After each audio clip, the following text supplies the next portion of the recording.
एक ऐसा खूनी ट्रैप जिसके अंदर लोग आ तो जाते हैं लेकिन जिंदा वापस नहीं जा पाते क्योंकि उसे लोगों की जान लेने के लिए बनाया गया है। लेकिन ये ट्रैप काफी सवाल खड़े कर जाता है कि आखिर इसे बनाया किसने है और वो इंसानों को मार क्यों रहा है। क्या कोई इंसान इन जानलेवा ट्रैप से बाहर निकल पाएगा या नहीं? तो चलिए जानते हैं आगे की कहानी में। मूवी की शुरुआत में हम एक आदमी को देखते हैं जो कि एक छोटे से दरवाजे से होते हुए एक दूसरे क्यूब में आ जाता है। लेकिन जैसे ही वो उस क्यूब के अंदर आया, उसके अंदर लगे हुए सेंसर उसे पहचान लेते हैं और उस क्यूब से काफी सारे ट्रैप निकलकर उसे बीच में से काट देते हैं। इसी के साथ उसकी वहीं पर मौत हो जाती है। इसके बाद गोटो नाम के एक लड़के की वैसे ही एक क्यूब में आंख खुलती है। उसके साथ उस रूम में एक मिडिल स्कूल का छोटा लड़का चिहारू और शिंजी भी होते हैं। गोटो को कुछ भी याद नहीं था कि आखिर वो कहाँ पर है और वो यहाँ पर पहुंचा कैसे। वो सभी बातें कर ही रहे थे कि तभी दूसरी तरफ से वहाँ का दरवाजा खुला और उसके अंदर से उनके क्यूब में एक जूता आकर गिरता है। ये देखकर वो सभी काफी घबरा जाते हैं। इस चीज से हमें ये भी पता चलता है कि वो सिर्फ एक ऐसा क्यूब नहीं है बल्कि उसके साथ ऐसे कई सारे क्यूब जुड़े हुए हैं। तभी उस दूसरे रूम में से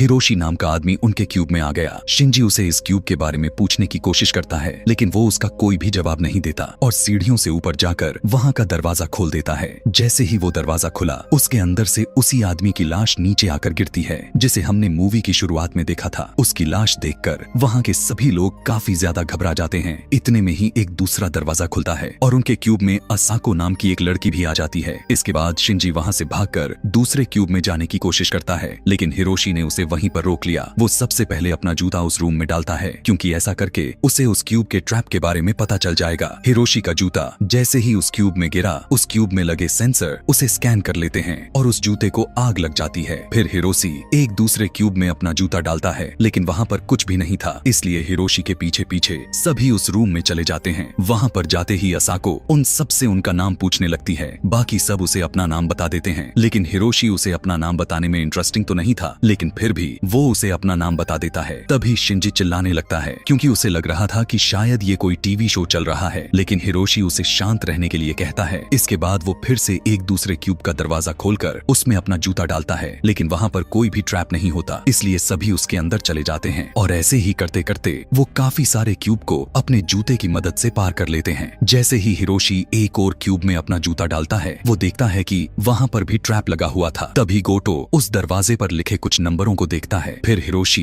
एक दूसरे क्यूब में अपना जूता डालकर देखता है और वो क्यूब बिल्कुल सेफ था, इसलिए सभी लोग एक एक करके उसके अंदर आ गए। यहाँ पर आने के बाद गोटो एक दूसरे दरवाजे को खोलता है जहाँ एक बूढ़ा आदमी बैठा हुआ था। उसे देखकर सभी उस क्यूब में चले जाते हैं। दरअसल उस आदमी का नाम एंडो है, लेकिन शिंजी उसे बताता है कि ऐसा कुछ नहीं है, हम तो खुद ही इस भूलभुलैया में फंसे हुए हैं। ये सुनकर एंडो काफी परेशान हो गया। फिर हिरोशी ऊपर वाले क्यूब को चेक करता है, वो भी बिल्कुल सेफ था, इसलिए गोटो भी उसके पीछे पीछे उसके अंदर चला जाता है और वो दोनों अपनी शर्ट की रस्सी बनाकर बाकी के सभी लोगों को भी अंदर ले आते हैं। इसके बाद गोटो क्यूब चेक करने का फैसला करता है। जैसे ही उसने एक दूसरे क्यूब में अपने जूते को फेंका, वहाँ पर कोई भी ट्रैप नहीं था, इसलिए उसके पीछे वहाँ पर भी सभी लोग आ जाते हैं। लेकिन कुछ ही देर में वहाँ की लाइट बंद हो गई और ऊपर से तेज घूम रही बहुत सारी ब्लेड उनकी तरफ आने लगती है।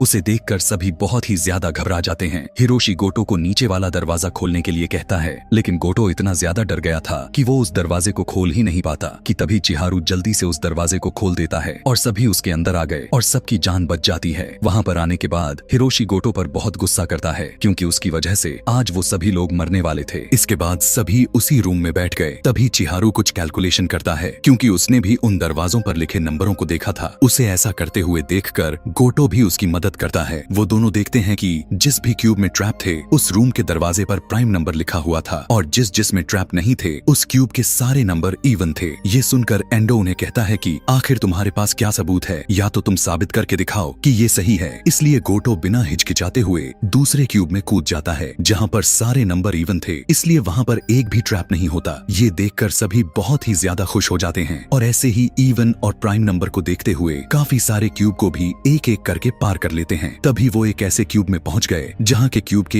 एक भी दरवाजे में इवन नंबर नहीं होता। ये देखकर असाको उन्हें वापस चलने के लिए कहती है, लेकिन जिस दरवाजे से वो आए थे वो दरवाजा भी लॉक हो जाता है। ये देखकर गोटो फिर से उन दरवाजों के नंबर को देखने जाता है लेकिन वहाँ पर कोई भी इवन नंबर नहीं होता। ये देखकर एंडो उस पर चिल्लाने लगता है कि तभी उसके चिल्लाने की साउंड से दूसरे क्यूब के लेजर एक्टिवेट हो जाते हैं। ये देखकर वो प्लान बनाते हैं कि वो बिना आवाज किए इस रूम से बाहर जाएंगे। सबसे पहले गोटो उस क्यूब में उतरता है और उसके पीछे पीछे सभी उस क्यूब में आ जाते हैं। उस क्यूब से होते हुए सभी दूसरे क्यूब में चले गए, पर जैसे ही एंडो आखिर में उस क्यूब में जा रहा था कि तभी ऊपर से शिंजी के जूते उस क्यूब में गिर जाते हैं और उन जूतों की आवाज से वहां के लेजर एक्टिवेट हो गए। लेकिन हिरोशी जल्दी से उसे अंदर ले लेता है, पर इसी बीच वो उस लेजर से जख्मी भी हो गया था। अंदर आकर वो शिंजी पर बहुत गुस्सा करता है क्योंकि वो उसकी वजह से मरने वाला था, पर हिरोशी उसे रोक लेता है। इसके बाद फिर से चिहारू उस क्यूब की दीवार पर क्यूब के नक्शे जैसी चीज बनाता है। उसे देखकर गोटो समझ गया था कि जिसके अंदर वो है वो एक पूरा बड़ा क्यूब है और उन क्यूब के अंदर जो छोटे क्यूब है उनके अंदर वो सभी घूम रहे हैं। वो ये सब समझ ही रहे थे कि तभी वहां पर एक गैस लीक होने लगती है। इसलिए ये देखकर सभी वापस अपने पीछे वाले क्यूब में आ गए और आगे जाने के लिए जैसे ही उन्होंने एक दूसरा दरवाजा खोला, वहां पर उसी आदमी की कटी हुई लाश पड़ी हुई थी जहां से उन्होंने शुरू किया था। वापस उसी जगह पर पहुंचकर सभी काफी ज्यादा परेशान हो जाते हैं, लेकिन वो वहां पर रुकते नहीं और फिर से आगे बढ़ना शुरू कर देते हैं। आगे जाते वक्त चिहारू जैसे ही ऊपर जाकर नंबर देखता है, वहां पर सभी नंबर इवन थे। तभी वो क्यूब हिलने लगता है और अपनी जगह बदल लेता है। उसके हिलने की वजह से चिहारू भी दूसरे वाले क्यूब में गिर जाता है, जहां पर गिरते ही लेजर उसे मारने ही वाली थी कि तभी गोटो आकर उसे उन लेजर से बचा लेता है। तभी उन्हें बचाने के लिए हिरोशी भी वहां पर आ गया था। वो दोनों मिलकर चिहारू को फिर से अपने सेफ क्यूब में भेज देते हैं और उस लेजर से बचकर गोटो भी उस क्यूब से निकल जाता है। लेकिन जैसे ही हिरोशी वहां से बाहर निकल रहा था कि तभी एक लेजर उसके बीच में से निकल जाती है और हिरोशी वहीं पर मारा गया। ये देखकर क्यूब में बचे बाकी लोग भी हिरोशी के मरने से काफी दुखी हो जाते हैं। इसके बाद गोटो हार नहीं मानता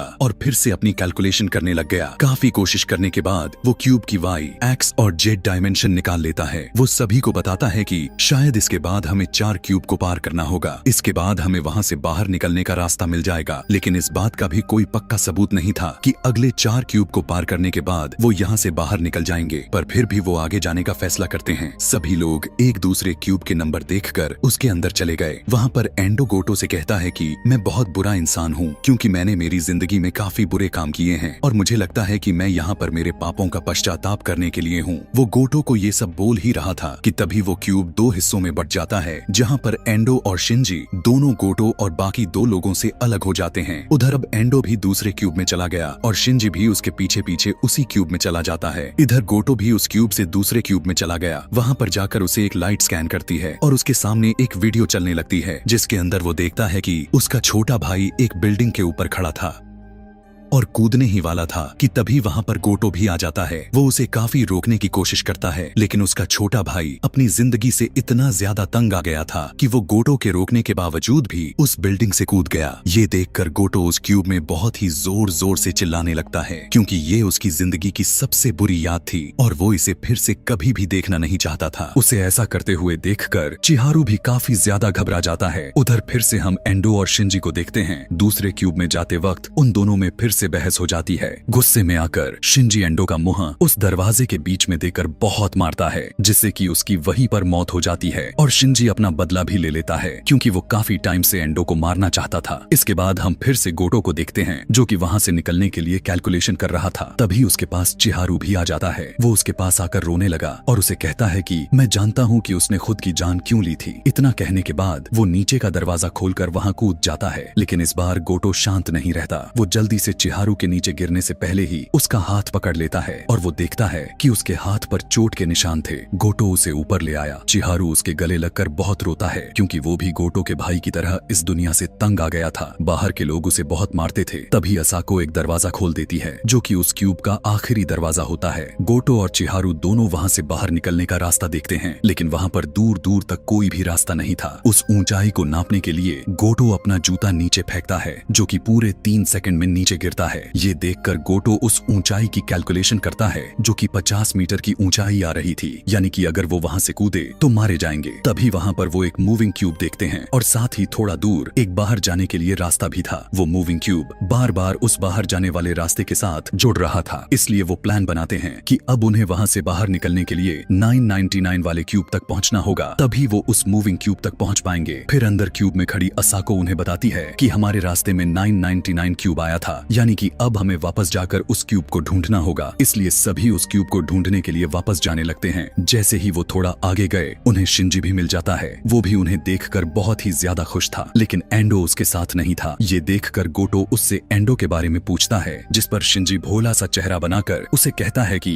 वो तो एक क्यूब में ट्रैप होने के कारण मारा गया है। ये सुनकर गोटो काफी उदास हो जाता है, लेकिन चिहारू को शिंजी की ये बात सच नहीं लगती। इसके बाद वो दूसरे क्यूब में जाने लगते हैं। जैसे ही चिहारू क्यूब में जा रहा था, वो शिंजी से पूछता है कि बताओ एंडो के साथ क्या हुआ था, जिस पर शिंजी फिर से उसे वही जवाब देता है कि वो ट्रैप की वजह से मारा गया है। इसके बाद सभी दूसरे क्यूब में पहुंच जाते हैं। वहां पर जाते ही चिहारू गोटो को चुपके से बताता है कि शिंजी ने ही एंडो को मारा है। ये सुनकर गोटो बहुत ही ज्यादा हैरान हो गया। इतने में ही शिंजी उन्हें बताता है कि मैं जानबूझकर तुम्हें इस क्यूब में लाया हूँ। इस क्यूब के दरवाजे पर एक प्राइम नंबर था, मैंने तो तुम्हें झूठ बोला था। ये सुनते ही गोटो और चिहारू वहां से बाहर निकलने की कोशिश करते हैं, लेकिन शिंजी गोटो को नीचे गिरा देता है। अब शिंजी बहुत ही ज्यादा अजीब हरकतें कर रहा था। वो गोटो को कहता है कि मैं तो मरना ही चाहता हूँ और साथ में तुम्हें भी लेकर मरूंगा। दरअसल शिंजी बिल्कुल पागल हो गया था। वो उन्हें बताता है कि उसे भी बचपन में बहुत लोग तंग करते थे, इस वजह से आज वो ऐसा हो गया है। इतना कहते ही शिंजी गोटो को मारने लगता है। ये देखकर चिहारू आकर उसे रोकने की कोशिश करता है, लेकिन शिंजी उसे दीवार पर मारता है और फिर से गोटो का गला घोटने लगा। तभी वहाँ की लाइट बदल जाती है। अब दूसरी तरफ वाला क्यूब भी उस क्यूब से हटने लगा था। ये देखकर गोटो अपनी पूरी ताकत लगाकर शिंजी से खुद को छुड़ा लेता है कि तभी वहाँ का ट्रैप एक्टिवेट हो जाता है और शिंजी वहीं पर मारा गया। दूसरे क्यूब को जाते हुए देखकर गोटो जल्दी से चिहारू को उस दरवाजे के दूसरी तरफ भेज देता है, लेकिन वो खुद वहाँ पर नहीं जा पाता क्योंकि अब उन दोनों क्यूब के बीच में काफी कम जगह बची थी। गोटो को ऐसे पीछे छोड़कर चिहारू बहुत रोता है क्योंकि उसके अलावा उसे आज तक किसी ने भी नहीं समझा था, लेकिन असाको की आंख से